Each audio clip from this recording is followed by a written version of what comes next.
তোমার রব তোমাকে উপার্জন করার জন্য শক্তি দিয়েছিল, সময় দিয়েছিল।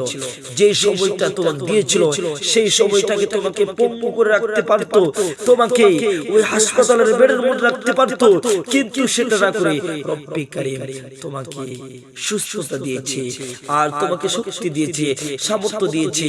সেই শক্তি দিয়ে, সেই সামর্থ্য দিয়ে, সেই সময় দিয়ে তুমি টাকা অর্জন করেছো। আজকে সেই টাকা তুমি অবৈধ পন্থায় খরচ করবা পহেলা তারিখে। তোমার কি একটু চিন্তা হয় না? তুমি নিয়ত করো, রব আমি এই বছরে যা কিছু করেছি সবকিছু তুমি আমাকে মাফ করে দাও। আল্লাহ আমি নিয়ত করলাম যে সামনে যে আজকে এই পহেলা তারিখ থেকে আল্লাহ প্রত্যেকটা হুকুম আমি মানব। আল্লাহ আমি সবকিছু বাদ দিয়ে দিলাম, তওবা করলাম। ইয়া আইয়ুহাল্লাযীনা আমানু তুবু ইলাল্লাহি তাওবাতান নাসুহা।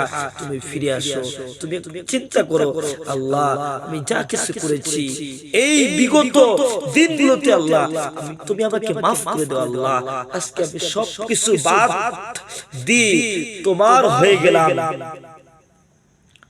এটা যদি তুমি করতে পারো তাহলেই তোমার জন্য কামিয়াবি। চিন্তা করে দেখো ভাই, আজকে তুমি সময়টা রবের দেওয়ার সময়টা চলে গেল, তোমার জন্য রেখেছিল। রব কিন্তু পারতো এই বছরটাতে 6 মাসে তোমাকে অসুস্থ রাখতে, কিন্তু তোমাকে সুস্থ রেখেছে। এই জন্য আবার তোমাকে একটা নতুন দিন, নতুন মাস, নতুন বছর উপহার দিচ্ছে। এই জন্য তোমাকে রবের কুদরতি কদমে সিজদা দেওয়া দরকার, রবকে বলা দরকার রব্বি কারীম যা করেছি ভুল হয়েছে, আল্লাহ আর ভুল করব না, তুমি আমাকে মাফ করে দাও। রব্বি কারীম আমি ওয়াদা করলাম আল্লাহ আজ থেকে আমি তোমার হুকুম মানব, আজ থেকে আমি 5 ওয়াক্ত সালাত আদায় করব, অবৈধ পন্থায় আমি উপার্জন করব না, অবৈধ টাকা উপার্জন করব না, অবৈধ ভাবে খরচ করব না।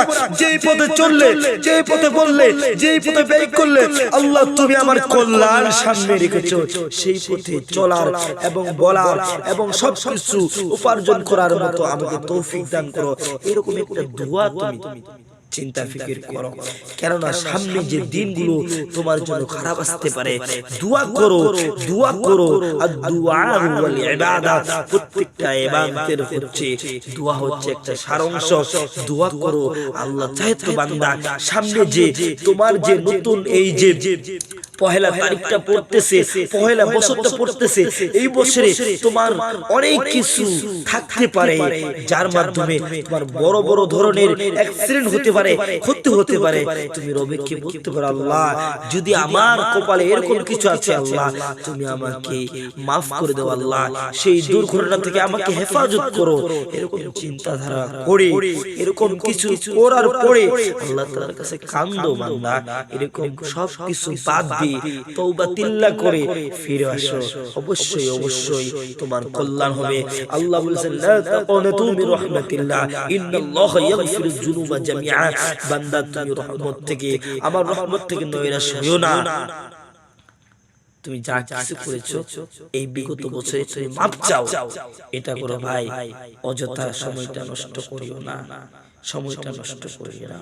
আল্লাহ পাক রব্বুল আলামিন এই পহেলা দিন, পহেলা তারিখে সবকিছু বাদ দিয়ে আল্লাহ তাআলার কাছে সিলিন্ডার হয়ে যে আল্লাহ বাকি যে সময়টা আপনি রেখেছেন সেই সময়টাকে নেক কাজ করবার মতো আমাকে তৌফিক দান করো। এরকম চিন্তা করে রব্বুল কারীমের কাছে আমরা সিলিন্ডার হই। আর 5 ওয়াক্ত সালাত এই পহেলা তারিখ থেকে, পহেলা বছর থেকে আমরা ইনশাআল্লাহ আদায় করবার মতো সবাইকে আল্লাহ তৌফিক দান করেন।